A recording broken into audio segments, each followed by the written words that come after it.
hetek óta hallgatom, hogy Karim mester, és most Karim mester itt áll mellettem. Nem akármi van viszont ott. Igen. Az egy kemence. Igen, ez a Karim mester által készített kemence, ami abba különbözik, hogy ez az egész öntött samotból készült, és azért se nem repedezik, se nem kell vigyázni, se karbantartás. Mert ugye egyébként meg téglákból, samot téglák, nem? Egyáltalán, nem, hanem értem, öntött samot masszából. Egyébként, igen, samot téglával kell összerakni. Hát ezeknek van olyan rizikója, hogy a fogákból kiesnek az anyagok bele az ételbe, és így tovább, és nem ennyire tartósok, ezek szinte örök darabok. Ez a kályhaépítési módszer honnan jön? Azt saját magam fejlesztettem, ezt az egyfajtát, mivel ezt lehet is szállítani ide-oda, a másikat nem nagyon lehetne szállítani, és ez tartja a meleget majdnem 4 óra hosszat tüzelés nélkül, úgyhogy folyamatosan lehet abba. Na nézzük, akkor mit készítünk ma? Hát ma pedig rakott rizses húst készítünk, abba különbözik, és kemencébe sötve, hogy semmi víz nincs benne. Ebbe hús, paprika, paradicsom rétegekbe fogjuk rakni szépen, és így belerakjuk a kemencébe, és körülbelül 1 óra alatt igen finom íze van ennek az egésznek a kemencébe sütött rakott rizses hús. És mitől lesz más íze egy ételnek, hogyha kemencében sül, és még nem a sütőben? Igen, miért? Az összes aroma benn marad, és aztán közvetlenül a láng nem érinti, hanem maga a meleg az, amit fölvettem már, mert amikor már mi belerakjuk a kemencébe, ott nincsen láng, hanem csak parázs van alul. A test, amit melegszik, az visszasugárzik, és így az ízekben maradnak, még egészségesebb is sokkal, mint egy perkelt. Ez egy magyar étel? Hát ez Karim mester által kitalált étel. És a hús milyen fűszert kapott? A hús sót, és ez előre is van egy kicsit puhítva, só, kis bor, semmi más, mivel ha agyonfűszerezünk egy ételt, akkor elveszti az eredeti zamatát. Ezért nincs agyonfűszerezve, majd megkóstolják a végén, hogy mennyivel különbözik, mint a többi. Ezt a világért nem mulasztanánk el, ugye? Jövünk vissza. Várom szeretettel. Köszönöm. Várom szeretettel a kocsit. A rovat támogatója, a Kerti Grillek és Kemencék szakértője és készítője, Karim mester. Mosolyod majd átfűt, elvarázsol, énekelte az Unisex, minket pedig átfűtött Karim mester kemencéje is a Balatonparton. Nosza! Na, hogy állunk, kedves mester? Hát én is kíváncsi vagyok, ám most megnézzük a rakott rizses hús, megnézzük, hogy egyáltalán mit csinál ide bent már. Tartod magad előtt, mint egy pajzsot. Nem árnyékolom a fényt, hogy egy kicsit hűvösebb legyen, mert hihetetlen meleg van itt. Hát de hiába. De ott micsoda kesztyűje van? Hát előbb oda nyúlt kesztyű nélkül is. Dehogy is, hát olyan varázs nincs bennem, azért csak meleg. Hány fok van ott bent? Hát ott bent majdnem 200-250 fok van bent. Akkor azért kell ez a kesztyű. És aztán megnézzük most. Kedves mester, egy kicsit álljon arrébb, legyen szíves, hogy jó illata van ennek, ám is még mindig ez még nem puhul. Most vissza fogom tenni, hogy a gőzébe még olyan 10-15 perc múlva várom szeretettel. Jövünk. Nem kell minket sokat bíztatni. Szeretettel várom. Jó, addig meg játszunk. Itt ide Rejfülöpre azokat is, akik még eddig hezitáltak, most viszont átadom a szót a konyhának, és természetesen Ádámnak. Itt vagyunk tehát Karim mesterrel, elkészült a rakott rizses hús. Azt mondja meg, kedves mester, hogy ezt a húst, milyen hús ez? Sertéshús. Sertéshús. Ezt a húst mennyi ideig kell? Mert láttam, hogy itt előfőzte, vagy előkészítette már, de hogyha normál eset van, fölkockázzuk a sertéshúst. És 20 percet, körülbelül. Érdemes egy érdemes úgy átpiríteni egy kicsit, de jobb zamata van, mint nyers hús, és úgy félretenni, egy 20 percet nem megfőzni. Úgy teszi bele a zöldséges rizsbe. De utána rakottan rétegekben. Na, hogy vannak ezek a rétegek? Ez úgy vannak, kérem szépen ám.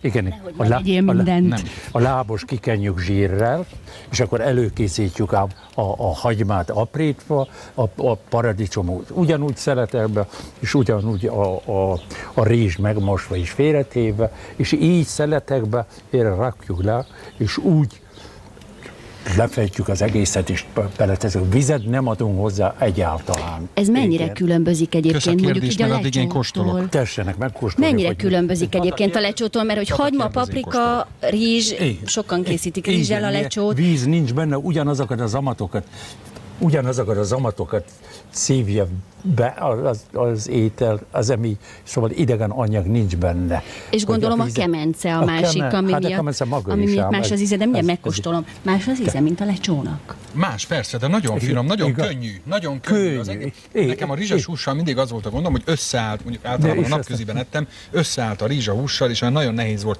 lenyelni. De ez milyen szemenként áll szinte, nincs összeragadva, nem olyan egy masszává válva, egész más az amata, mint a... Ez erős paprika? Ez egy kicsit erős paprika. Erős paprika. Na jó, hát mindjárt elköszönünk, meglátjuk, hogy megy az erős paprikával.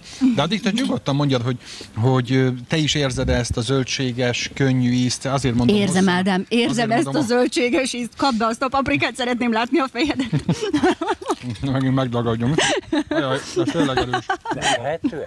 Nagyon finom, nagyon finom, úgyhogy köszönjük az ebédet, reggelit, 10 óráig. Könnyű csinálni, nem komplikált, hanem mindegyik az összedarabolja, ki az ember is be akar. Mennyi idő volt a kályhában, ahogy ez megsüljön? Hát összvisz egy óra. Összvisz egy óra. Rendben, köszönjük szépen, holnap is várjuk. Kedves nézőket, holnap Badacsony lesz a műsor vendége.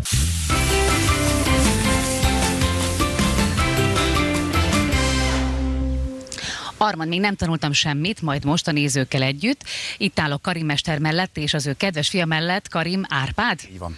Köszöntöm Önöket. Na hát ma én már ezt többször elmondtam a nézőknek, hogy roppantott csirkét fogunk sütni kemencében, de mesélj nekem erről egy picit többet, hogy mi az, hogy roppantott? Roppantott csirke, ez egy ősi hagyomány volt, főképpen a vándor cigányok ezt őzték, és a legfinomabban ők tudták készíteni, még az erdészek. Valamilyen módon főtt ételt kellett, hogy csináljanak. Akkor kitalálták, hogy megfogják bármelyik ételt, többek között a csirkét, és így bebugyalázzák egy finom agyaggal, de még azt is tudták, hogy miféle agyaggal, azt is tudták, hogy miféle fával, ami a mai napig itt Ázsiában, meg Kínában tovább is, miért egy kicsit macerásabb. Egy kicsit megálljunk meg egy szóra, mert az még egy dolog, hogy a csirkéhez a legkönnyebb hozzájutni, mondjuk, mint húshoz. Na de hogy honnan szerzek én agyagot? Az agyagot lehet szerezni bármelyik kertből, ha kettőt ás rajta, ott van a felső réteg, ami termőföld, és alatta már mindjárt sárga föld. Na akkor mutassa is, akkor ezek szerint akkor én azt kipirgálom, hogyha egyébként úgy akarok csinálni, mint a régi cigány emberek. Igen. Hát nem. Még az erdészek. Meg az erdészek. Így szépen babugyanak. Még azt közben mondja el nekem, legyen kedves, mert hogy én leleplezem, azt hallottam, hogy már szombaton bepácolta a csirkét. Így is van, be is pácoltam. De kell annak 2 nap? Hát nem szombaton, hanem tegnapi nap. Már este bepácoltam.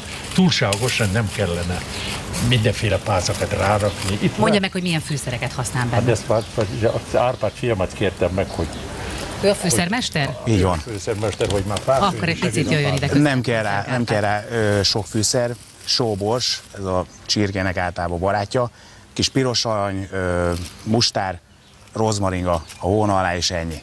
Lehet bebugyolázni, és lehet. És na, most nézzük, hogy hogyan bugyoláljuk be. Elkezdem itt szépen egy ágyat csinálunk neki. És rá az alufóliára? Vagy ide? Ez ki a tepsit kibélelem ezzel az agyaggal. Nem, én is egy kicsit nyomkodhatom? Igen. Ez ilyen gyerekkori dolog, ebből szerintem mindenki, amivel lehet így nyomogatni, csumpizni, az mind jó. 2 centi, 1,5 centi több nem kell, és aztán szépen fogjuk, és nem annyira macerás, és aztán minden finomságért az ember harcolni kell, ezért az se lehet, hogy mindig egy egyszerű valamit, és akkor megint ugyanúgy, mint egy lángos, szépen rá. És akkor ezek után be fogjuk tenni ebbe a öntött samot tégla kemencébe? Kemencébe az általam készített kemencébe. Természetesen. És olyan 1,4 óra múlva roppant jó ízű, és aztán remélem, hogy ízleni fog. Omlós csirkét fogunk kivenni ebből, a kemencéből. Utána pedig egészen biztos, hogy kürtős kaláccsal fogjuk befejezni a sort, a menüsort. Azt majd remélem, hogy Armand hoz nekem egy pár falatot, mert arról én lemaradtam.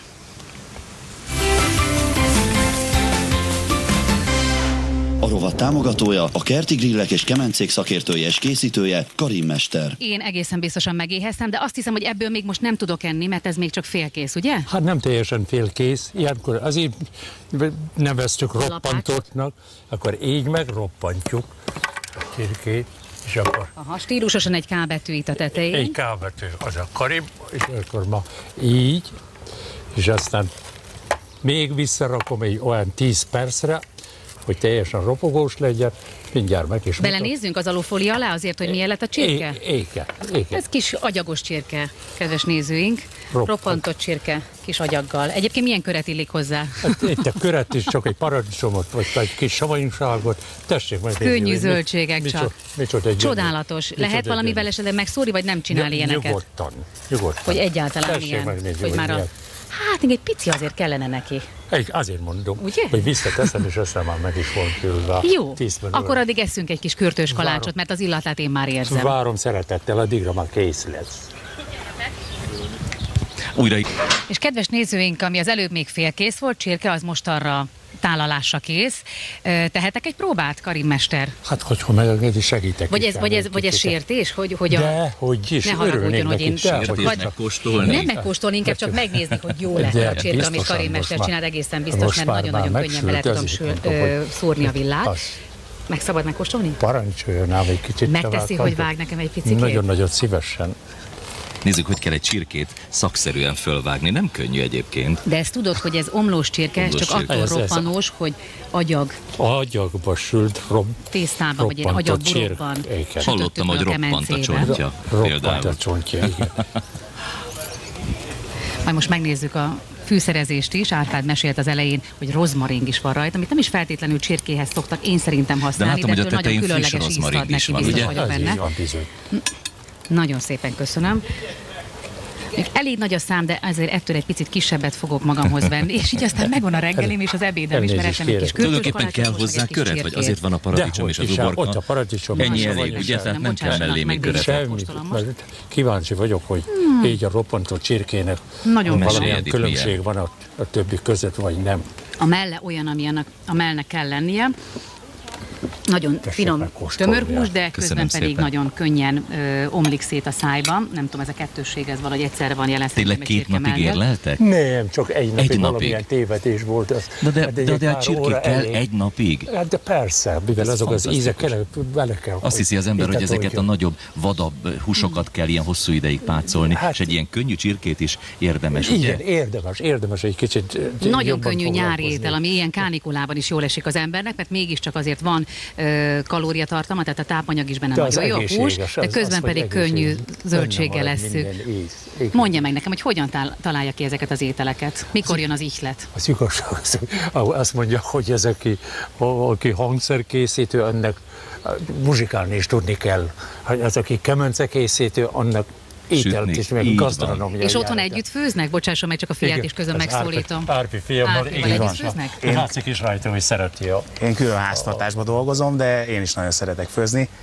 A kemencét is nagyon szeretem, de a főzés, ami a kemencébe elkészül, az számomra kedvesebb. Én nekem az a benyomásom, hogy jókedvűek. Sok sikert a további főzéshez.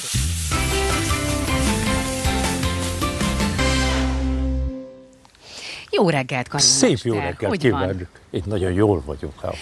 Karim mestert nagyon jól ismerik már a balatoni nyárnézői. Ő nem csak amolyan marketing szakács, hogy nekünk itt a televízióban főz, hanem otthon is rendszeresen. Így. Meglátogattuk önt balatoni nyaralójában, családja körében.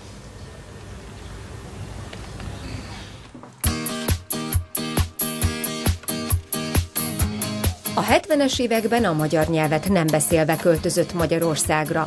3 hónap múlva már felvették az egyetemre, ahol kitanulhatta a mesterségét. A kurd származású Karim, ahogy mondja, ösztönszerűen összehozza a családot, hiszen szerelem, barátság köttetik a tűz mellett. Ez a Karim kandallók kemencék titka. Annyira könnyen megtanultam a magyar, miért megszerettem a magyar nyelvet, hát természetesen vele együtt a magyar embereket is. És az vezényelt arra, hogy minden nemű magyar hagyomány visszaélesszem, azon vagyok a mai napig, és ugyanakkor a magyar szokás és a magyar gasztronómiát a külföldiekkel is megismertetem. Amikor összejön a család, és apósom meggyújtja a tüzet, akkor itt vagyunk és várjuk, hogy elkészüljön az étel, és addig eszünk, amíg mozogni tudunk. Addig törtem a fejem, hogy egy olyannal foglalkozom, az, amit mások csak a fehér köpenybe tudják elképzelni. Az pedig az volt, hogy kandallókkal, meg tűzhelyekkel kell foglalkozni. Balatoni nyaralójukban látogattuk meg az ismert mestert. Számára a család az első, hiába rengeteg munka, ők az összetartó erő. Ezek a hétvégi összejövetelek, az, hogy együtt van a család, az, hogy tényleg egy szoros kötelék van a család tagjai között, az, hogy össze tudunk ülni a tűz mellett, enni tudunk, inni tudunk, jókat beszélgetni, ez tényleg meghatározó. Ha a nap 48 óra is lenne, akkor sem lenne elég, de akkor is mindig ennyi időt szorítok a magam pihenése rovására, hogy a családi hangulat, illetve a családi összetartás és a családi légkör rovására ne menjen. Úgyhogy hétvégeken mindent megteszek, hogy a család együtt legyen. Ez a hétvégi családi nap sem telhetett el finom kemencében sült étel nélkül. Most egy különleges kemencében sült csirkével vártak minket. Egy csirkét készítettünk, mivel ez hamar is sülne, tepsiből kiszedjük, mire elég sűrűn van oda rakva. Utána jön hasábburgonya hozzá, és a legvégén kőr és rést is készítettem hozzá. Sokkal finomabb az ízvilág benne. Otthon így módon szoktuk csinálni, Kurdisztánba, és aztán ezt áthonosítottam itt is. Igen sok magyar barátomnak ízlett. Karim mester most nem hozta magával a fiát, ugye hét elején itt volt már, akkor roppantott csirkét készítettünk kemencében. Most mit főzünk? Azt látom, hogy az én egyik kedvencem a padlizsán, az itt van. A töltött padlizsán lesz, közép-keleten ez nagyon hagyományos, akár az arab országokban, akár Törökországban, mivel praktikus is, és ahhoz nem kell egyáltalán köret, mivel készen áll, és aztán a kirándulásokra szinte ez teljes hagyomány. A második az, hogy a szőlőlevéllel beiktatva és beékelve, hogy beleteszem megtöltve, egy igen pikáns íz, egy savanykás, pikáns íz ad. És ugye nagyon neki. Tartalmas, mert tulajdonképpen a töltelékben rizs is van, abban már benne van a rizs is van, meg kapor is elég nagy mennyiségben. És miközben megteker nekem egy ilyet, megtölt egy ilyet, mondjál nekem, legyen kedves, hogy mivel fűszerezzük a tölteléket? A tölteléket, mindenféle fűszer van benne, de főképpen a kapor dominál, mire a kapros része, ez ettől olyan friss ízt kap, ugye? Igen, így olyan tavaszias íz. És általában a szőlőlevél tavasszal szoktuk ezt az egész ételt csinálni, mivel nézzük, akkor zsenkig. Hogy mennyi fér bele egy ilyen szőlőlevélbe. Így szoktam babugyalázni, és aztán így körbetekerem, és majd ott így közé ékelem. És a paradicsomot ugyanazzal töltjük, ugyanúgy már föl van töltve. A hagymát ugyanazzal töltött, a padlizsánt ugyanazzal. És ezt az oldalast, hát odahaza bárányhúsból szokták csinálni Közép-Keleten. Ezeket szépen így lerakom, és így az alján még jobb ízt ad neki. Mindig ilyenben főzi? Hát azért, hogy ellepje a víz, azért is egy kicsit mélyebb edénybe szoktam főzni. Hát, ebbe zsíradék nem kell most? Zsíradék nem kell, miért elég zsíradék van benne ebben a töltelékben is. Így kezdem. Lepakoljuk a húst az aljára, a fazék aljára. És így belerakom. Bele a töltött zöldségeket. Igen, de a hagymát a legelején, így bele, és aztán... És akkor utána fölönti vízzel? Hát kevés vízzel. Ellepje? Hát ellepje. Kevés vízzel, és a legvégén ezzel a súlyos fedéllel letakarom, különben kinyílik a levelek, így pedig egybe marad, mindent egybe marad. Egy kis citromot nem lehet belecsepegtetni a töltelékbe, mert úgy annyira adná magát számomra legalábbis. Abba a nagyon jól eltalálta citromlék kerül a tetejére. Nagyszerű ízvilág. Íz lesz belőle, és akkor már így, és akkor én kezdem aztán már a szőlőleveleket, így jön a padlizsán, ezek már töltve vannak, itt van, és aztán így. Beletesszük, csak szépen a húsokra ráhelyezzük. Igen. Meddig kell főnie körülbelül? Egy órát, maximum egy órát, és aztán megkóstolják a végén, hogy mennyire sikerül. Vissza fogunk jönni mindenképpen. Várom szeretettel.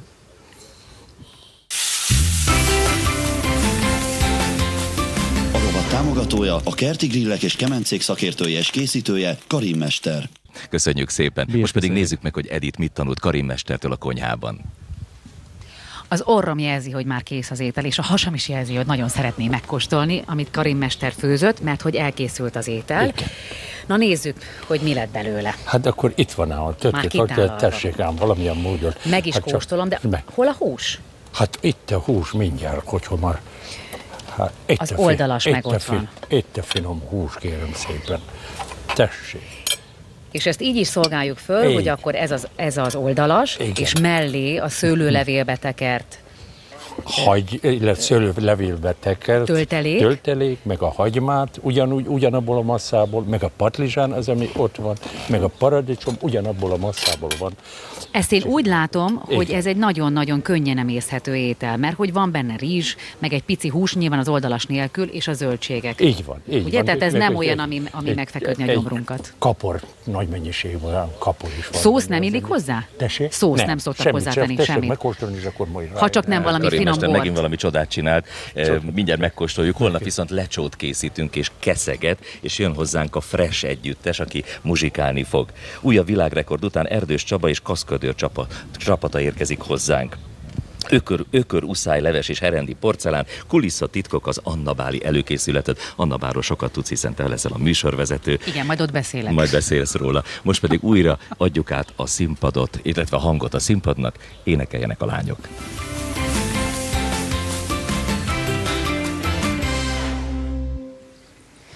Finomságokkal igyekszünk ma is szolgálni, és a konyhában egy kicsit zavarba jöttem, ugyanis nem csak az egy zavarba ejtő tényező van itt, hogy még sosem sütöttem lazacot kemencébe, és ez egy újdonság lesz a számomra, hanem hogy Karim mestert ugye eddig mindig nemes egyszerűséggel Karim mesternek szólítottuk, és lehet, hogy most nevet kell változtatni, mert Karim lovagnak kell innentől kezdve szólítani? Hát, hogy tegnapi nappal megjutalmaztak, remélem, hogy rászolgáltam egy nagy ünnepi hangulatba, és lovagi címet adományoztak nekem. Gratulálunk ehhez a szép lovagi címhez, amit egy szép oklevélen is megörökítettek. Azt mondja, hogy szabadtűzi lovagrend lovagjává fogadja önt. Azért gondolom, hogy egy ilyen lovagi cím valamiféle kötelezettségekkel is jár. Igenis, mivel mindenhol a magyar gasztronómiát meg kell ismertetnem magyarokkal, ugyanúgy a külföldiekkel, és a régi hagyományokat újból kell élesztenem, természetes, szigorú kötelezettsége van ennek, és azon is vagyok. Jó erőt és sok sikert kívánok. Ehhez kezdjük is el ezt az ismertetést itt a lazacunkkal. Azt már látom, hogy hiba nem lesz ebbe az ételben, mert jó sok hagyma kell hozzá, úgyhogy baj nem lehet. Sok hagyma kell, és aztán burgonya is a végén, ez egy indiai fűszerrel van pácolva, a hirtelenjébe, és aztán már a végén citrommal is, a paradicsommal körbe lesz köretezve, és a legvégén betesszük a kemencébe.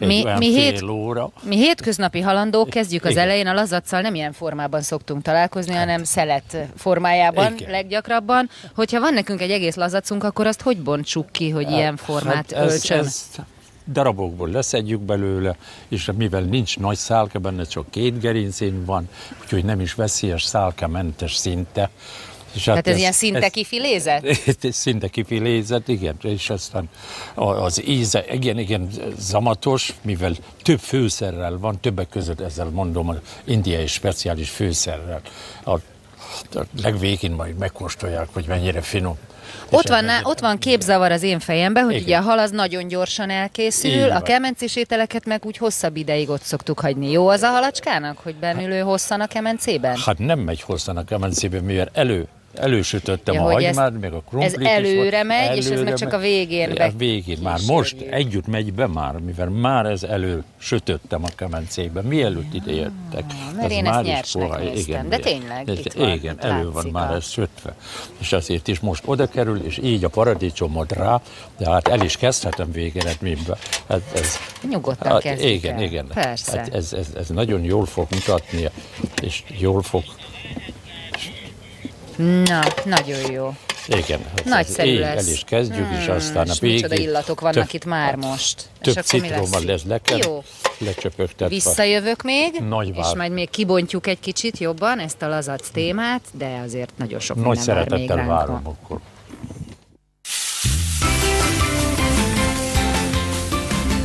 támogatója, a Kerti Grillek és Kemencék szakértője és készítője, Karim Mester. Visszajöttem Karim Mesterhez, aki ugye Karim lovag tegnaptól már, és a kemencében most elég jó állapotba került a lazacunk, úgyhogy nézzünk rá gyorsan, nehogy túlsüljön ez a halacska. Biztos megsült? Nagyon úgy néz ki, hogy megsült, de még milyen guszta. De milyen szépen. Így van, gyönyörű, szép. Ezt ide letesszük. Most úgy végig szaladtunk mi azon, hogy is készül ez a lazac, de azért arra a fűszerezésre én még kitérnék, mert arról nagyon sejtelmesen csak annyit árult el, hogy ez egy indiai fűszer. Tehát nem csak az indiai, ebben van curry is, és egy ilyen keverék van, egy indiai, nem akarom a márkáját mondani, ez úgy szinte csak a halra szól, és ez igen pikáns ízt ad neki, azt hiszem a végén. Ez kifejezetten hal fűszerkeverék? Nem. Arra is jó. Arra is jó. De nem. Én a halat úgy szoktam megmondom őszintén, hogy simán megcitromozzuk és kész. Mert hogy ugye a halnak szeretjük érezni azt a nem feltétlenül erős, de azért mégiscsak karakteres ízét. De ez még pikánsabbá teszi, hogyha a végén, ha már megkóstoljuk, egész más az amata. Az, amit ugyanúgy harmonizál ezzel az ízvilággal, az, amit a halnak kéne. Nagyon tud hozzá kedvet csinálni. Jól átsütöttük, és a kemencés ételekben én például azt szeretem, és ez megint ellentmond a halnak, hogy ezeket sokáig lehet fogyasztani. Tehát mi most ezt úgy kivesszük, és akár még az adás végén is kóstolhatjuk, nem feltétlenül természetes, a Putin próbálja az evés, hiába én mondom, hogy milyen is. Hát csak akkor megkóstolás után majd eldöntik, hogy mennyire finom a Karim Mester által adott recept alapján készült, és kemencébe készült hal. Azért nem mindig. Azon gondolkodtam még, mert ez a lovagi cím, ez engem nem hagy nyugodni, hogy amellett, hogy ugye vannak a lovagnak kötelezettségei, amiket el is mondott már nekem, most már a konyhába is máshogy kell öltözni egy lovagnak? Igenis, kötelező ebben a ruhában megjelenni. Ja, hogy ez itt maga a lovagi öltözék? A lovagi öltözék, és ennek a hírét, a jó hírét terjeszteni, és így a lovagi egyesületet, a lovagi rendet, a hírét jó irányba vinni, az nem mindegy, akár ki nem hordhatja. Persze, igen, meg kell azért dolgozni. Ilyen finomságokkal többek között, meg fogjuk kóstolni, úgyhogy mi visszatérünk még néhány finom falatra. Ugye milyen gyönyörű? Gyönyörű, és már nem is bírtuk ki, mert már meg kellett kóstolnunk ezt a sok finomságot, amit Karim Mester készített. Én még a Mini Magyarországról beszéltem, hogy ugye milyen gyönyörű, de az tény és való, hogy a lazacunk is nagyon-nagyon jól néz ki. Karim Mester, Karim lovag, tállal. Na most ez a tálalás, ez azért egy másik sarkalatos pontja ennek a dolognak, mert az, hogy szépen megsütöttük. Kivettük a kemencéből együtt követve el ezt az akciót is, de most aztán arra akkor itt a tálalásnál, mivel hogy ez így omlik. Nem baj az. Mire figyeljünk nagyon? Hát semmire, hanem azt. Semmire nem kell figyelni. Hát csak nem kell semmire figyelni. Nem kell semmire figyelni. Hanem csak arra kell figyelni, hogy tessék, itt a villa. Zöldségköret, ott van hozzá, ott a krumpli, és tessék csak megkóstolni, mivel más. Te, aki a halak lelki üdvéért szurkoltál még nemrég, hogy biztos visszakerüljenek a Balatonba. Igen. Most itt. Te is kóstolod meg szerintem. Itt az ott. Na lássuk, elveszem ezt a szalvétát, ha a szél nem fújja el ezt a... Az az egy szerencsé, hogy lazac nincs a Balatonban, úgyhogy nem lehet lelkiismeret furkolásunk. Na nézzük, milyen ez és az a vágy sem érhet minket, hogy ezt a horgászaink nem dobták vissza. Na de a balatoni halakat ugyanezzel a fűszerezéssel? Ugyancsak meg lehetne csinálni? Az igazság az, hogy nem próbáltam. Azért nem próbáltam, mivel ezt a fajtát próbáltam. Nekem bevallom, nagyon-nagyon bejön, olyan zöld fűszereket érzek ki rajta. Hát ez egy indiai fűszer. Indiai fűszerkeverék, Tomi. Én megtanultam a leckét, ami máshoz is jó, de halhoz is nagyon-nagyon jó. Na, hát akkor kérek Karim Mestertől majd egy ilyen fűszerkeveréket. Valóban milyen az íze. Nagyon finom. Nagyon finom. Egészségedre. Nagyon finom. Paradicsommal. És arra visszatérve, hogy ezt ugye a kemencébe sütjük, és a kemencébe sütésnek azért nagyon sok titka kell, hogy legyen. Mi az, amit nagyon el lehet rontani, amikor csak úgy nekiállunk? Hát az, hogy egy megfelelő hőmérséklet nincs benne, akkor hogy kell ezt jól befűteni? Ha úgy kell, mivel egy hőmérő van rajta, az, mint a viszonyítási alapot ad ezt a hőmérő, mi volt. 180-200 fok, mint a hagyományos általában 180-ban, de a régi hagyományok úgy mondják a mondavilágban, hogy fölteszünk egy madártollat, és így be a tűztérbe. Ha elparázslik, akkor ez már jó a kemence. És akkor már nem is kellene a hőmérőt. És a 21. században meg ezt a szép hagyományt kiütötték egy hőmérővel. Hát az, kiütötték, ez sokkal reálisabb lenne ezt a tollal. Igen, de azért nem minden esetben adódik otthon egy madártoll, amit be tudunk rakni a kemencébe. Az legyen a legkisebb gondunk, azt még kerítünk. Igen. Na hát Karim mesternek nagyon szépen köszönjük a mai finomságot is.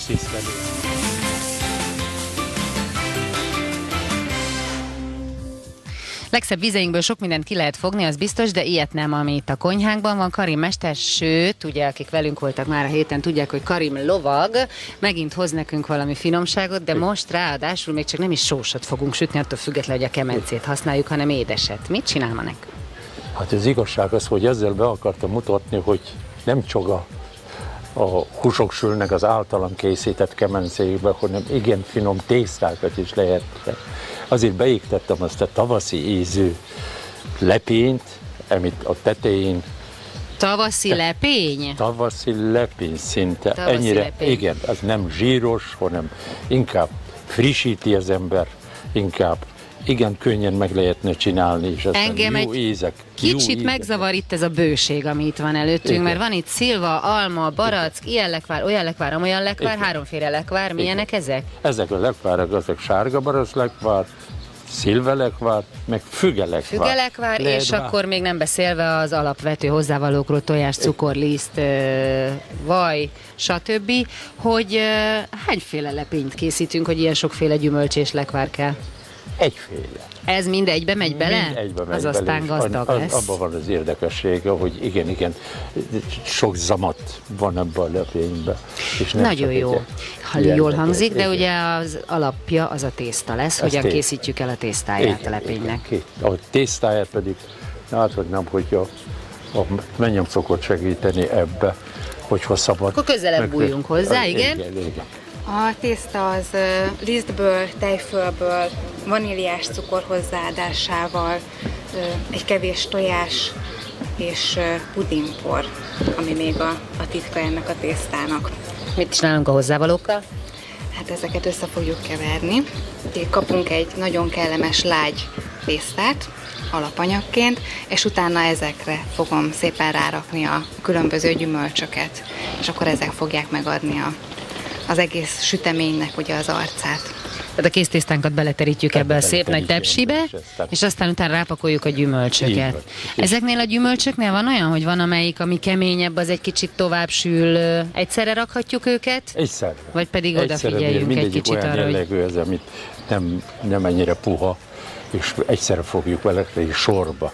És igen, finom lesz már a végén. Mennyi idő kell neki majd bent a kemencében? Körülbelül 20 perc elég ahhoz, hogy ez megsüljön. Hány fokon nagyjából? Hány fokon? Körülbelül egy 150 fok elég lenne neki. Elég lenne? Elég lenne. Hát az a helyzet, igen, hogy az nem hosszú idő, tehát lehet, hogy már a második találkozásunkra kész is lesz, hogyha most így időben nekiállunk. A tésztát nem is kell pihentetni, tehát ahogy összekevertük, már mehet bele.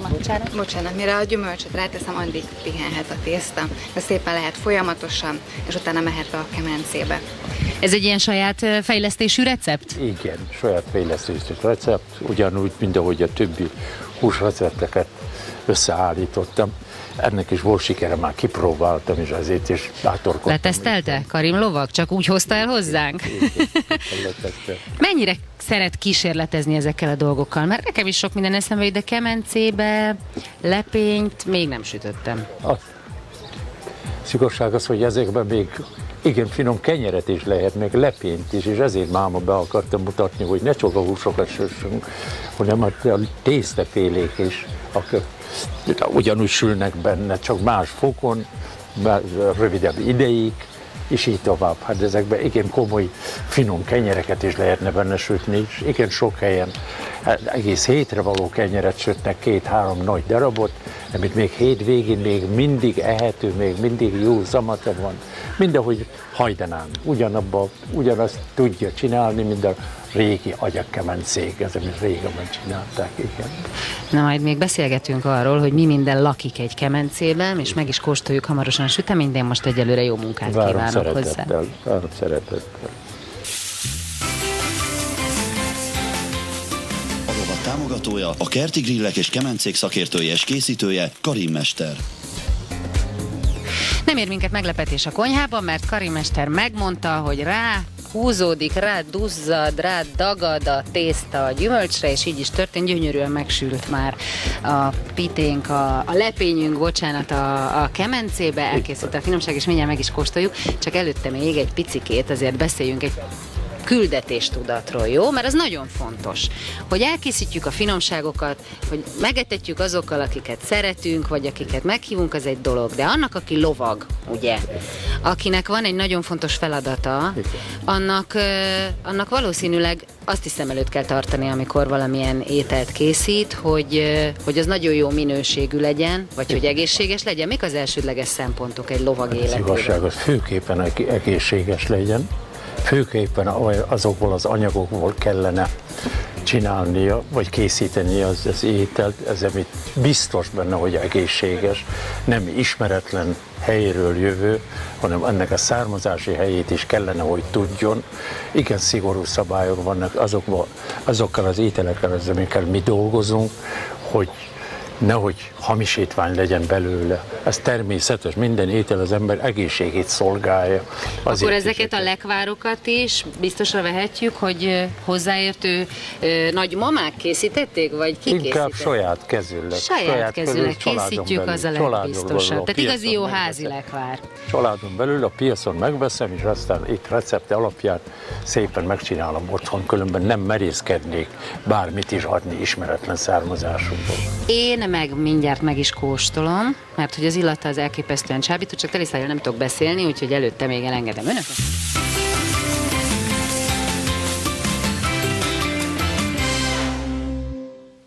Karim mester minden héten többször süt-főz nekünk itt a konyhában, jöjjön ide közelebb hozzám. Azt mondja meg nekem, hogy építészmérnök, ugye jól tudom? Igen. Eredetileg. Építész vagyok, igen. De mi már, mint kemenceépítőmestert ismertük meg, igen, aki ráadásul szenzációs ételeket készít a kemencében. Hát mivel valamivel kellett, vagy olyasmivel foglalkoznom, ami tetszik nekem, és így a tűznek az imádata mindig is bennem volt, és így összecsatoltam a kettőt, és így lettem kemenceépítő. Drága mester, nemrég lovaggá ütötték, hogy szólíthatom? Szőröm?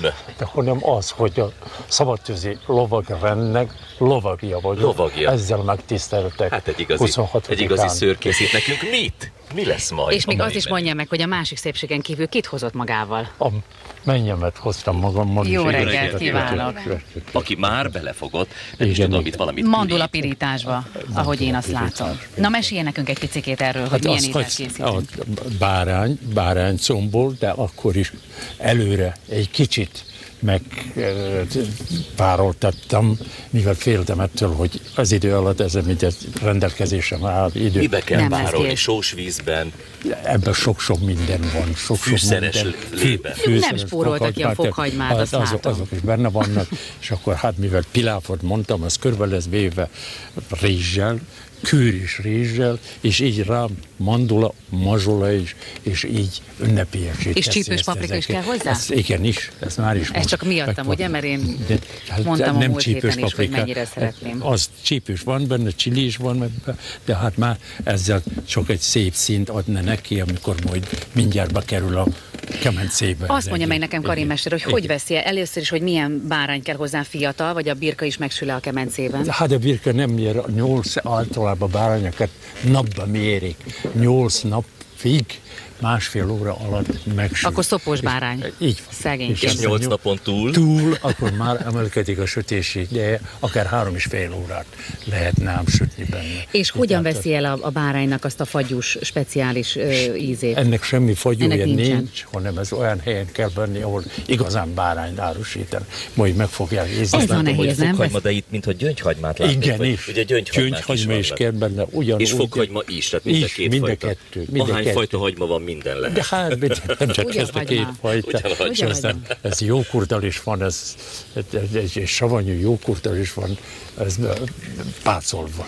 Vissza fogunk jönni és megkóstoljuk mindenképpen. Köszönjük szépen. Tehát az adásidő körülbelül elég lesz, ugye? Bőven elég. Köszönjük szépen. Akkor jó munkát mindkettőjüknek. Köszönjük szépen. A rovat támogatója, a Kerti Grillek és Kemencék szakértője és készítője, Karim Mester.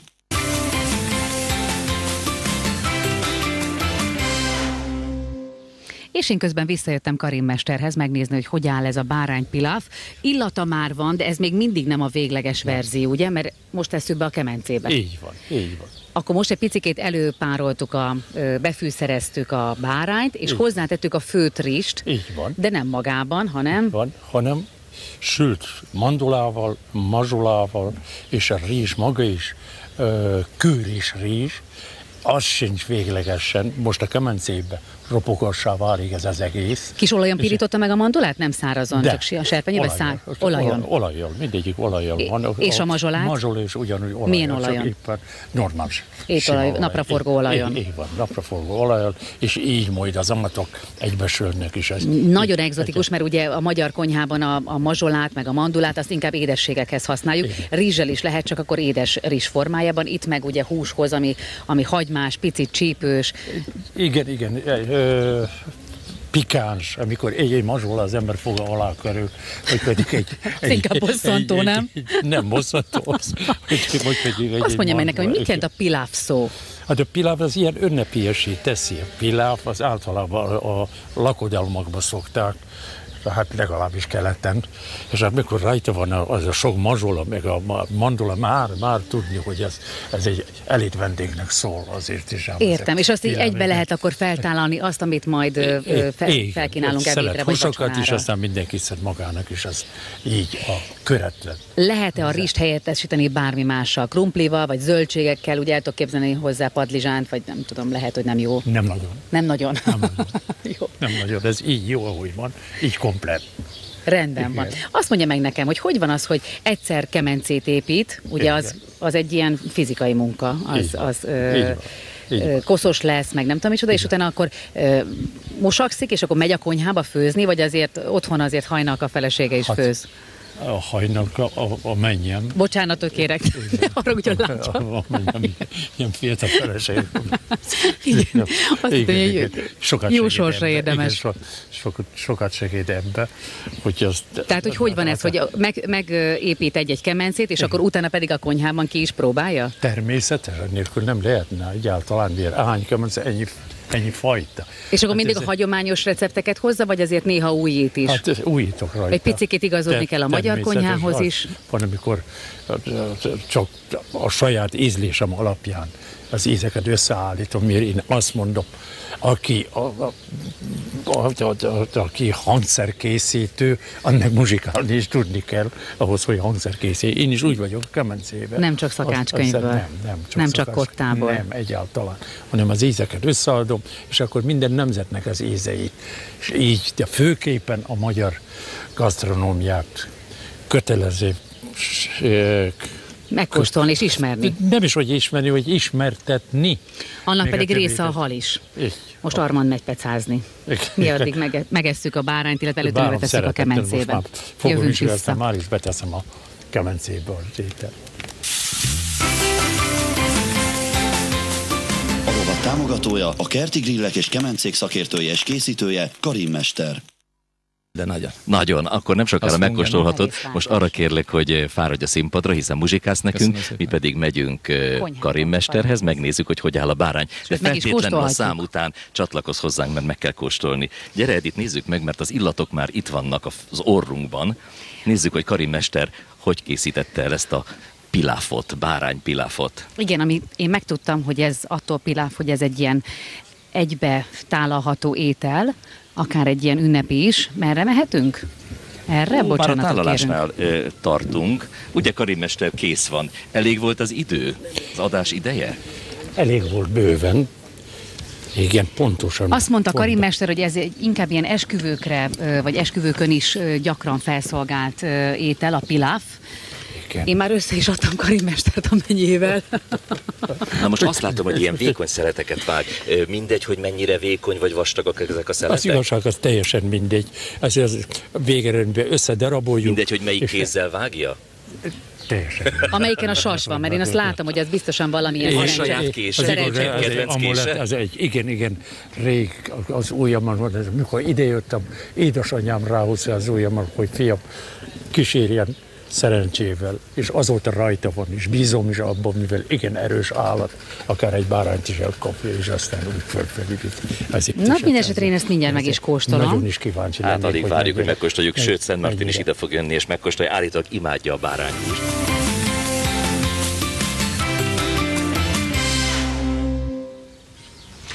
És itt vagyunk újra az én nagy kedvencemnél, Karin mesternél. Jó reggelt kívánok! Szép jó reggelt kívánok! Meg a másik nagy kedvencemnél, a kacsánál, meg a káposztánál, én mindegyiket nagyon szeretem. Mit fogunk ma készíteni? Az igazság az, hogy abban a meleg időben azt találtam ki, hogy egy kis frissítő, zamatos, savanykás étellel kezdjem, mondom még hozzá kacsával, sült kacsával, egy kis káposztával, rakott káposztával. És így a sült kacsát előre valamennyire zsírtelenítettük, hogy annyira ne legyen zsíros. Na majd mindjárt mesélj el nekem, hogy hogyan lehet azt előkészíteni, azt a kacsát. De egy picit arról, hogy én azt gondoltam eddig, de oszlassa el ezek szerint ez félreértés, hogy káposztát, vagy ilyen nehezebb húst, szárnyas húst is akár, inkább télen eszünk. Hát de hiába az, hogy Kemence az egész más csoda ízvilág kihoz belőle, azért nyáron ám megkóstolják, sokkal finomabb is, azért frissítő is szinte. És ha egy kicsit nehéz. Mondjuk, igen. Hogy földobjuk gyümölcsel, mert hogy tudom, sokan nem szeretik, főleg a férfiak, hogy húst gyümölcsel keverünk, igen. De hogy a káposztába időnként szoktak tenni almát is. Igen. Akár azzal lehet egy kicsit olyan frissebbé, vagy nyáriasabbá tenni. Hát mivel ez a lovak Karin mesternek a receptje, ezek nincsenek benne, inkább a legvégén egy jó tejfeles masszába, fokhagymával leöntöm. Jó, almával csinálja meg én magam otthon, ahogy akarom, de ez itt káposztás, csak simán. Rendben van. Akkor pakolja csak nyugodtan a káposztát. Nem lesz kész a végén.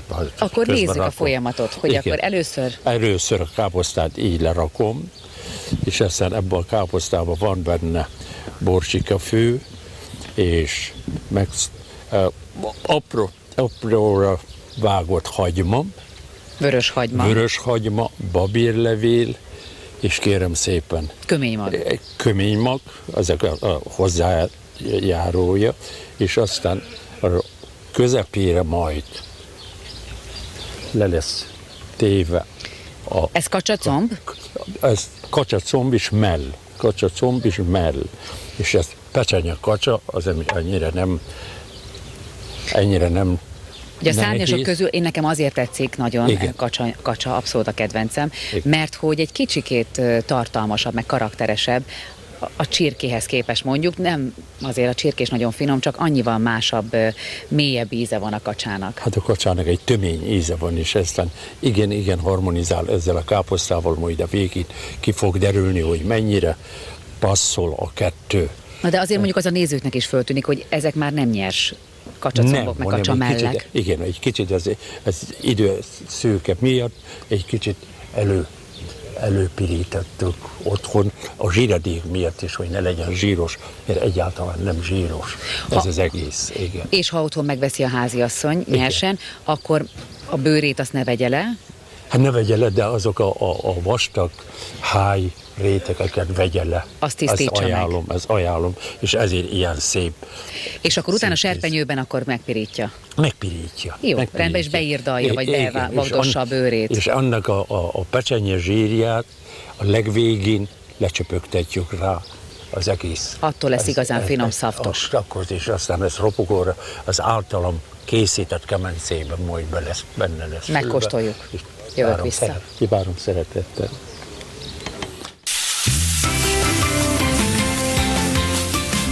Támogatója, a Kerti Grillek és Kemencék szakértője és készítője, Karin mester. És visszajöttem ide Karin mesterhez, annyit beszélünk a kemencéről, de én még nem is láttam közelről. Mutassa meg nekem, legyen kedves, hogy ez milyen itt belülről, meg hogy sül ebben az étel.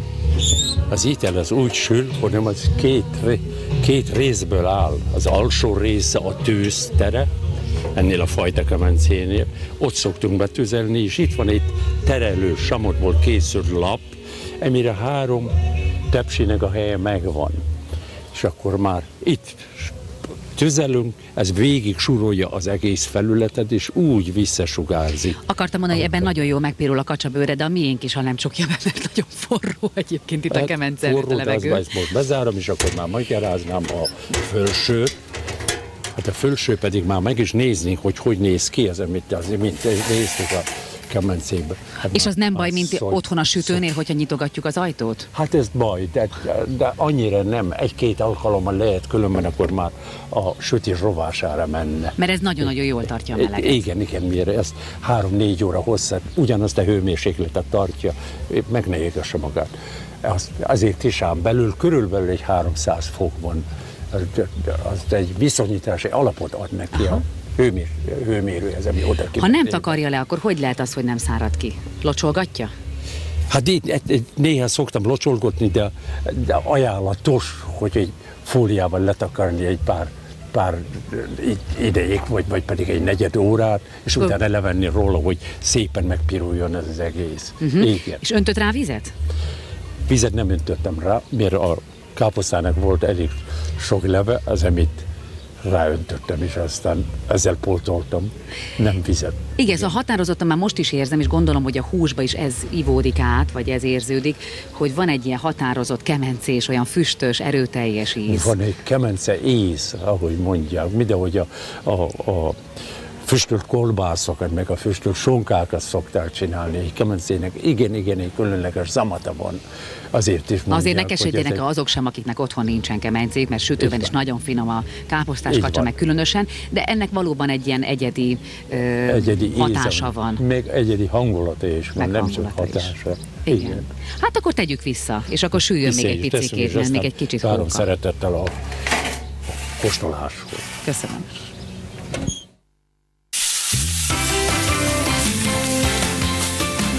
Támogatója, a Kerti Grillek és Kemencék szakértője és készítője, Karim Mester. És már itt is vagyok Karim Mesternél. Csak nem tálal már. De bizony. Elkészült a kacsa? Milyen gyönyörű, barna rám lesül. De a kenyér az csak úgy azért, hogy kitöltsük a tányért. Így van. Hát nem a kenyér, hát egy pici kenyér, csak hogy van, aki kívánja. Igen, elképzelhető, hogy így. És akkor ilyenkor egy kis tejföllel meglocsolja? Meg. Fokhagymás tejföl? Fokhagymás tejföl, bizony. És azt ilyenkor préseli a fokhagymát? Igen. Vagy így kés élével lenyomogatja? Nem is az élében, lapjával. Összeszoktam ám szépen darabokra.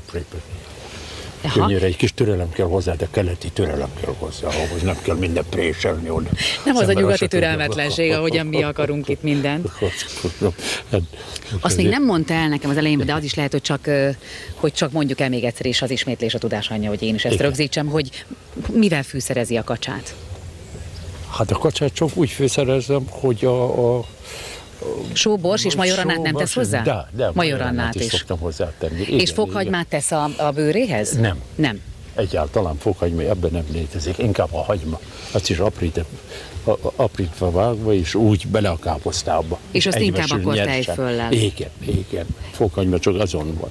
Egyébként ezt el tudjuk képzelni úgy is a tálalásnál például, hogy a káposztát a kacsával összevegyítve tálaljuk? Hát én szerintem így sokkal jobb a zamatokat külön-külön megízlelni, mint az, hogy összekeverni az egészet. De most nekem a melléből adott, én úgy látom legalábbis. Igen, de hát ez rostjaiból. Hát nem a rostokat, de legalább. Ha megfogja a mikrofonomat, akkor megkóstolom. Megkóstolom. Hogy ez mennyire megpuhult. Nagyon puha. Száraz. Ez a jó, nem száraz, nem száraz. Ez a jó szerintem, de és biztos a kemence ehhez csak hozzátesz, hogy mindenhol egyenletesen puhul, nem szárad ki, nem is rágós, hanem ilyen omlós lesz. Hát ilyen egybe itatódik, egybe sül, minden zamata benn marad. Nagyon finom, próbálják ki otthon is, akár tepsiben, sütőben is.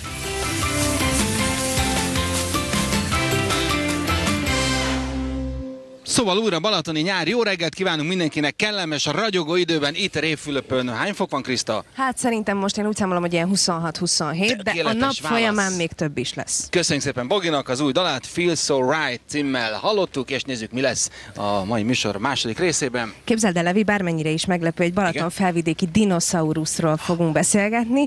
Nem tudom, hogy ez a két szó hogy jön egymáshoz, de ki fog derülni hitel. Majd valahogy megoldódik. Fiamnak üzenem, hogy látod, dinoszauruszok már pedig vannak, bár nem élő élő formában lesznek láthatóak a műsorban. Itt lesz Miss Balaton szépségverseny első 3 helyezettje is. Így van, Presser Gáborral pedig a Magyar Dalnapjáról beszélgetünk majd. Most pedig nagy tisztelettel a szakma kiválósága, a Szabad Tűzi Lovagrend lovagja Karim mesterre visszafelé. Marik, ugye, jó reggelt kívánok, hogy vagy? Jó reggelt! Mi ott fogsz nekünk sütni, főzni?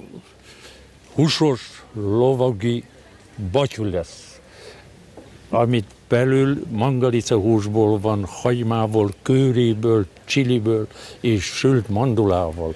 Így egy kis fokhagymás tejfel is kerül a tetejére, és így batyúként bekerül majd, így összehajtogat. Igen. Így, és azután szépen bekerül a kemencébe, és úgy egybesül. Nagyon könnyű ételnek tűnik ez. Igenis, könnyű, ugye? És ez mivel az egész, a kemencébe az egész zsiradék, ezt kifelé párolok belőle, és ez száraz, praktikus, egy savanyú uborkával az ember kézbe veszi, és úgy már megy, és lehet fogyasztani. Mitől lovagi batyú a lovagi batyú? Csak a lovagok tudják elkészíteni? Azért mi a lovag is, az kész. Azért mondom, hogy olyan fűszerek vannak benne, ilyen indiai fűszerek is, és különleges fűszerek, ez, ami csak azt adja a lovagi. És az eredetisége, miért tudom, ami benne van, honnan származik. Mert a lovag másképp nem főzhet. Főleg a szabadtűzi lovag nem. Különösen a szabadtűzi, csak a származási helyét kell, hogy garantálva legyen, hogy honnan van. Ezért is gasztronómiába mi vezetünk, ezeket ellenőrizzük, aztán ezt terjesztjük a magyar gasztronómiát. Milyen tésztát kell gyúrnunk ahhoz, hogy ilyet tudjunk készíteni? A normál pizza tésztaszerű, ez pedig a Ildikó lesz a segítségünk. Mint hogy nekem Krisztina, nekem Ildikó. Igen, Ildikónak adjunk egy mikrofont. Sziasztok, jó reggelt! Egy rétes lisztből készült lángos tészta, és ebbe kerül majd bele a töltelék. Tehát egy teljesen egyszerű keltészta, amihez viszont rétes lisztet használtunk. Kriszta kérdezi, hogy csak ilyen töltelékkel tudjátok ezt a batyút, vagy lehet ennek más ízesítése is? Hát nem nagyon lehetne, ezzel jó, ahogy benne van a receptben, másképpen nem. Segíthetek berakni a kemencébe? Most? Igen, most. Segíthetek? Mondd, hogy igen, mert így beszéltük meg. Jó, igen, okay. jó, akkor hadd menjünk, hadd segítsek. Rakjuk is be. Menjél nyugodtan. Lehet, hogy elég csak szemmel kísérni, nem? Vagy na jó, rendben, akkor csak szemmel kísérem, de már olyan kíváncsi voltam. Igen, meg kell kenni még. Na jó, akkor mi elindulunk a kemencéhez. Karim mester, Kriszta, Karim mester, és jó magam. Igenis.